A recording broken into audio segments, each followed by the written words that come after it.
Primero po sa mga gigibong ko sa Kongreso, kintatabangan po ninyo, inguwaon na mapunduan sagkod maputnan adtong 46 billion pesos World Bank study para sa wakas masolusyonan ang pagbabaha sa di distrito.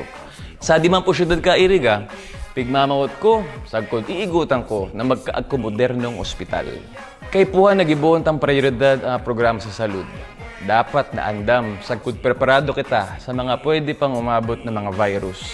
San man po buhi mga ngod ko, gibuon tapuan na sentro ka renewable energy sa di probinsya. Basado sa mga pag-adal, research, lakad akol pong energy sources san buhi na pwede tang i-develop para magkaago kita mas baratong kuryente para sa ngamin.